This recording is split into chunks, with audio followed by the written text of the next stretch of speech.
கர்த்தருக்கு ஸ்தோத்திரம். இந்த நாள் தேன்துளி நிகழ்ச்சியிலே உங்களை நான் மீண்டும் சந்திப்பதில் அதிக மகிழ்ச்சி அடைகிறேன். இந்த நாளில கூட அப்போஸ்தலனாகிய யோவான் எழுதின 9வது அதிகாரத்தில் இயேசு செய்ததான 6வது அற்புதம் எழுதப்பட்டிருக்கிறது.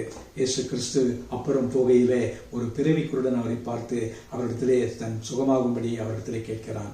அந்த நேரத்தில் சீஷர்கள் சில கேள்விகளை கேட்கிறார்கள். அதற்கு அவர் சொன்னதான வார்த்தை என்னவென்று சொன்னால், தேவனுடைய கிரியைகள் இடத்தில் வெளிப்பட வேண்டும். பெற்றோருடைய பாவம் அல்ல, மற்றவருடைய பாவம் அல்ல, இவனுடைய பாவம் அல்ல, தேவனுடைய கிரியை என்னுடைய வாழ்க்கையில அது வெளிப்பட வேண்டும் என்று அவர் அந்த நேரத்திலே அவர்களுக்கு விளக்கம் கொடுக்கிறார். அதோடு கூட அவர் அந்த நேரத்தில் அந்த குருடனை பார்த்து அவனுக்கு மனம் இறங்கி தன்னுடைய எச்சை உமிழ்நீரை கீழே உமிழ்ந்து சேர் உண்டாக்கி அவன் கண்களிலே பூசினார். இது ஒரு கிரியையாய் காணப்படுகிறது. அந்த உமிழ்நீரிலே ஒரு மருத்துவ குணம் இருந்ததோ என்ன தெரியவில்லை.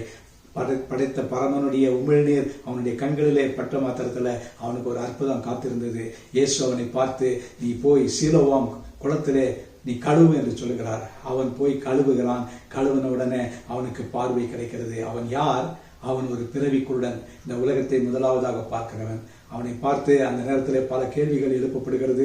பரிசேயர்கள் அவனத்தில் வந்து, உன்னை சுகமாக்கினது யார், என்ன என்று அவர்கள் கேட்கிறார்கள். அவர் கேட்கும் பொழுது அவன் சொன்ன முத்தான 3 காரியங்களை நான் உங்களோடு கூட இந்த நேரத்தில் பகிர்ந்து கொள்ள விரும்புகிறேன். அதுதான் என்னை அதிகமாக தொட்ட வசனம். அது என்னவென்று சொன்னால், அவர் 15வது வசனத்திலே, அவர் என் கண்களின் மேல் சேரை பூசினார், நான் கழுவினேன், நான் காண்கிறேன்.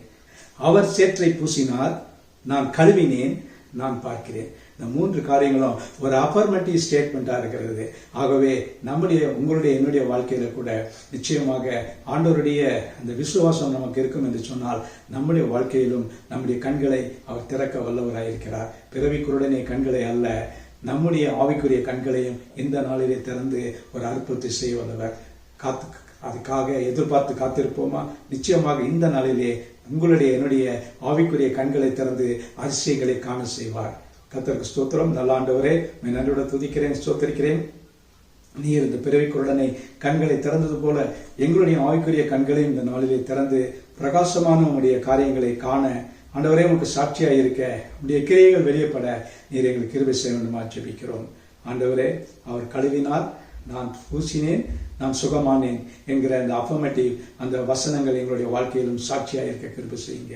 மீட்பர் இயேசுவின் நாமத்தில் ஜெபிக்கிறேன் நல்ல பிதாவே, ஆமேன், ஆமேன். கர்த்தர் உங்களை ஆசீர்வதிப்பாராக.